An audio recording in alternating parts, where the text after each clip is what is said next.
Hey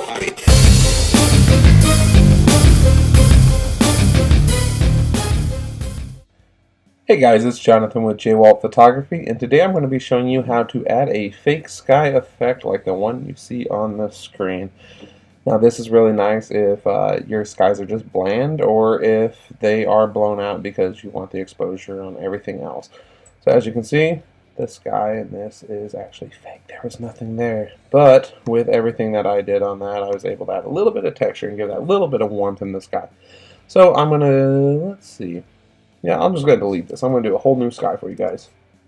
That's the group of editing I put on there. That's not relevant to this. What we're going to do is find a sky that we want. If you've got my sky packs, then you'll know you can use that sky or you can use any sky. I take these specifically to work for these types of images. But just open it up in a new layer. Drag it over your photo. And then now, once you have it in here, go ahead and hit Command-T. And we're going to resize it so that the zoom on it would match. Once we got it here to the right size, it doesn't matter if it covers the tree line or anything like that. A lot of people think it's really hard to brush that off or something like that, but I'm going to show you just how easy that actually is. And this is a different sky than the one you even just saw on it, so we're going to make a better one.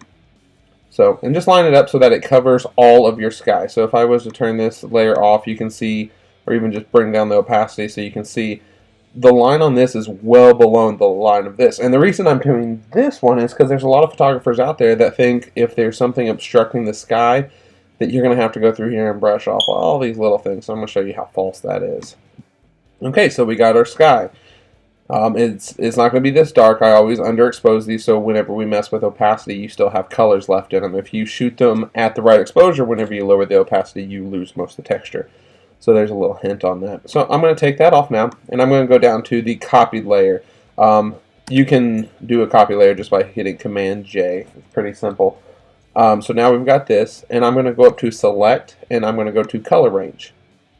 And on this part, I want the whites of the sky. So I'm going to take my eyedropper tool on this one right here, and I'm going to select right on the edge to where the white is selected. And you can see you can adjust the fuzziness. Yours might be right about here, standard. I'm going to pull mine all the way up. I want all the whites and even into the branches right here. I'm going to pull it right about right there. Pretty high, 188. Okay, so now I'm going to hit OK. And you can see it selected all this stuff on here. I'm going to make the layer of the sky visible and click on it. And now I'm going to hit Command-J. Now, whenever I go back out, you can see that I have sky up here where there's going to be sky. But now I've got all this overlay stuff. So I'm going to pull down the opacity just a tad to get it about where I'm going to want it, which is right about there. And then I'm going to go to Mode Darken. That's going to get rid of some of it. And now this part gets rid of the rest of it. This gives you a natural look. So on this, we're going to create a new layer mask. And we're going to grab the gradient tool. On the gradient tool, make sure it's just the basic gradient that goes from black to transparent. Nothing in between because that will mess it up. So just black to transparent. If you don't know how to make transparent, just pull it off of there. And that means no color. You just drag it away. Hit OK. And so now we're coloring on the layer mask. And we're going to start at the top and go down to the tree line. And now you can see our sky is pretty much where it needs to be. I'm going to click the visibility on this and make sure there's no little speckles popping up where I don't want them to. And you can see that looks about perfect. There's only one thing, and people will call you out on this, real technical people, and that is that how can these people be in focus, this be blurry, and this be in focus? That doesn't make sense in the camera world. So now, you can do this a couple different ways. I'm just going to show you the easiest. Grab this layer and go to Filter, Blur, and go to the Gaussian Blur. And we're going to pull this up a little bit.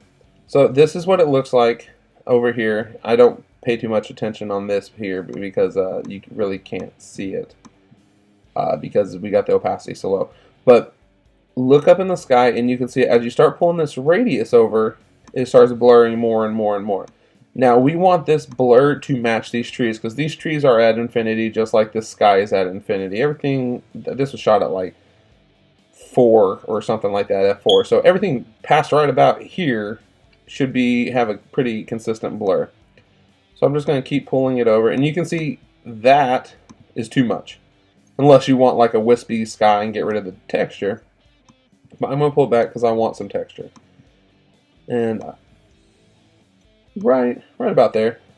So I've got it at 14. Yours will be different. It just depends on the shot you've got.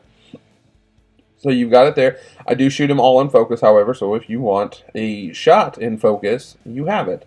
You don't have to worry about having skies, or if you're doing a landscape where you're shooting at f16, you'll have shots that sky will work at f16 if you want to replace it. So now I'm just going to go down and lower the opacity just a little. And there you go. You have a fake sky overlay, a realistic looking fake sky overlay.